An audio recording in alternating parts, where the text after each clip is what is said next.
तृणमूल कांग्रेस का मूल मंत्र रहा है मां माटी मानुष, लेकिन आरोप ये लग रहे हैं कि बंगाल के मंत्री पार्थ चटर्जी ने इस नारे को कुछ इस तरीके से बदल दिया कि इसका मतलब हो गया मैं, मेरा और सिर्फ मेरा।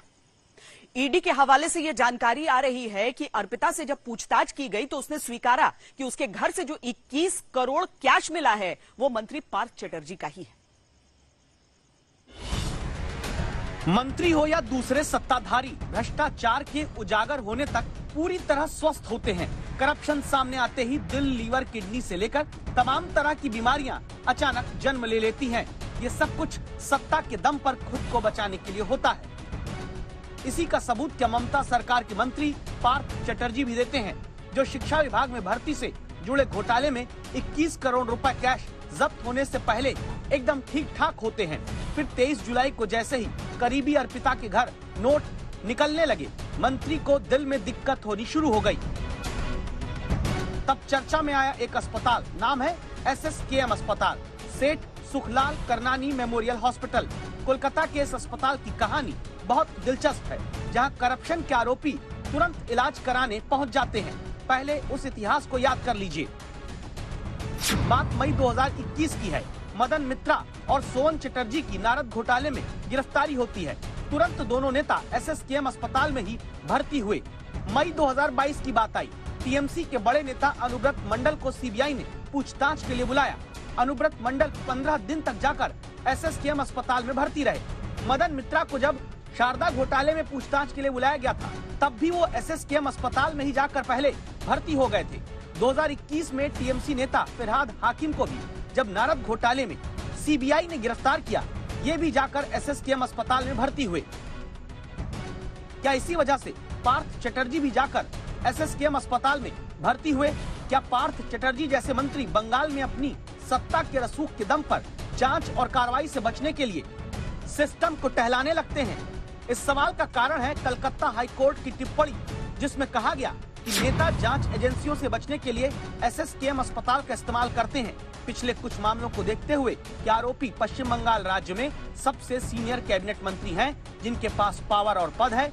मंत्री के लिए गंभीर बीमारी की आड़ में पूछताछ से बचने के लिए इलाज के लिए अस्पताल में भर्ती होना असंभव नहीं होगा।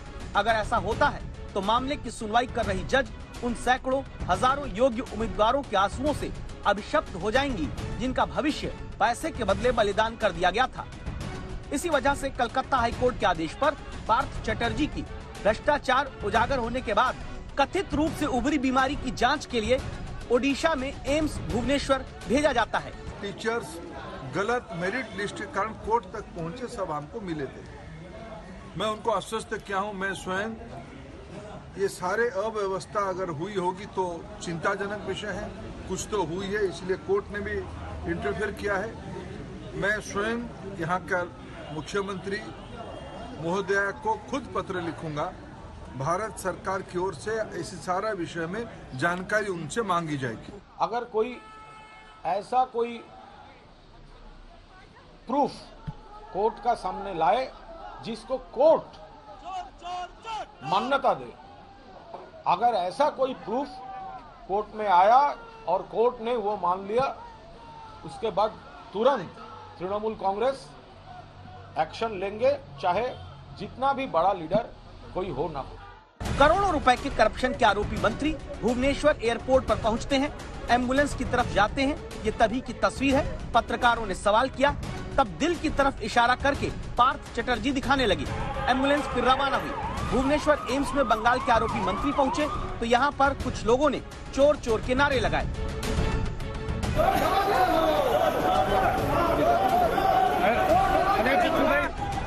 इसके बाद भुवनेश्वर एम्स की तरफ से रिपोर्ट दाखिल हुई। कहा गया कि बीमारियां पुरानी हैं, लेकिन अभी सब ठीक है, डिस्चार्ज कर दे रहे हैं। We have examined, we have taken the history, and we have seen him, and all the investigations, everything, that he is having a lot of chronic problem. He is having also kidney problem, thyroid, obesity, and all. So these are all chronic. At this moment, we have investigated, and we found something which is not of very serious in nature. ED ने AIIMS Bhubaneswar की report के आधार पर अदालत में कहा कि पार्थ चटर्जी की तबीयत को लेकर कहीं कोई चिंता की बात नहीं, स्वास्थ्य के हर तरह के पैरामीटर पर कोई अस्थिरता नहीं है। अब दस्तक देता सवाल ये, क्या बंगाल में करप्शन के बाद बचने के लिए अस्पताल का इस्तेमाल होता है? क्या सत्ता की शह पर जांच एजेंसियों से बचने के लिए एसएसकेएम अस्पताल का सहारा लिया जा रहा है? क्या पार्थ चटर्जी जैसे मंत्री पूरी व्यवस्था को अपने कब्जे में समझते हैं? आखिर पार्थ चटर्जी को अब तक मंत्री पद से क्यों नहीं हटाया गया है?